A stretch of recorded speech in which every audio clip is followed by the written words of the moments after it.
খেলা শেষ। ঈশ্বরের কাছে ক্ষমা চেয়ে নিলেন দাভিদ লুই গুস্তাভোরা। ব্রাজিলীয় ফুটবলের ইতিহাসে সবথেকে খারাপ দিন। 1914 সাল থেকে আন্তর্জাতিক ফুটবল খেলা শুরু। 100 বছরের ফুটবল ইতিহাসে সবথেকে খারাপ দিন দেখল ব্রাজিল। 1920 সালে উরুগুয়ের বিরুদ্ধে 6-0 গোলে হারাইছিল এতদিন ব্রাজিলীয় ফুটবলের সবথেকে খারাপ দিন।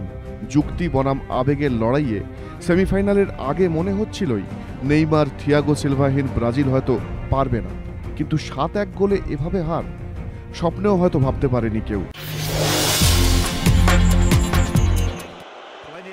সেমিফাইনালে জার্মানির কাছে 7-1 গোলে হার। ব্রাজিলের 100 বছরের ফুটবল ইতিহাসে এত বড় বিপর্যয় এই প্রথম। নেইমার যে স্বপ্ন দেখিয়েছিলেন দেশবাসীকে বেলো হরাইজেন্তে সবুজ মাঠের গালিচায়, তা ভেঙে চুরমার। আর তাই ম্যাচ শেষে দেশবাসীর কাছে ক্ষমা চেয়ে নিলেন এদিনের ব্রাজিল অধিনায়ক দাভিদ লুই। বললেন, দেশবাসীর মুখে হাসি ফোটাতে চেয়েছিলেন তাঁরা। ব্রাজিলের জন্য, ফুটবলের জন্য সেমিফাইনালের ম্যাচটা অত্যন্ত গুরুত্বপূর্ণ ছিল তাঁদের কাছে, কিন্তু শেষ রক্ষা হয়নি। তাই দলের তরফে দেশবাসীর কাছে ক্ষমা চেয়ে নিচ্ছেন তিনি।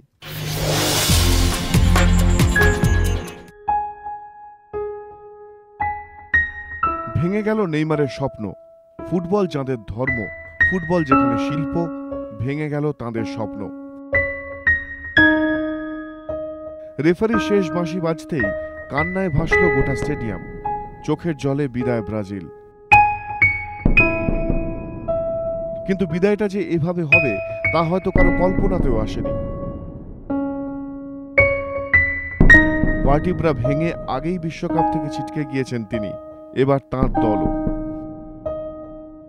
সেমিফাইনালে মাঠে নামতে না পারলেও খেলা শুরুর প্রথম থেকে গোটা স্টেডিয়াম জুড়েই যেন ছিলেন নেইমার।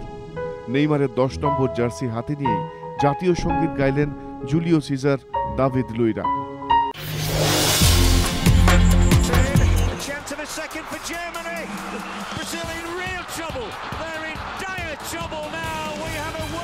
ক্লোজের মধুর প্রতিশোধ। 2002-এ জার্মানির বিরুদ্ধে ম্যাচে 15তম গোলটি করে পিছনে ফেলে দিয়েছিলেন গার্ড মুলারকে। বিশ্বকাপের ইতিহাসে সর্বোচ্চ গোলের রেকর্ড গড়েছিলেন ব্রাজিলের রোনাল্ডো।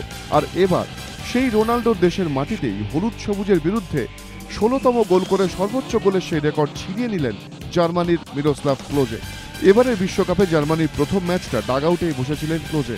ঘানার বিরুদ্ধে গ্রুপ পর্বের দ্বিতীয় ম্যাচে বদলি হিসেবে মাঠে নেমেই দেখিয়েছিলেন বুড়ো হাড়ের ভেলকি। 70 মিনিটে মাঠে নামার পর তাঁর গোলেই মুখ রক্ষা হয় জার্মানির। সঙ্গে সঙ্গে ব্রাজিলের রোনাল্ডোকে ছুঁয়ে ফেলেন ক্লোজে।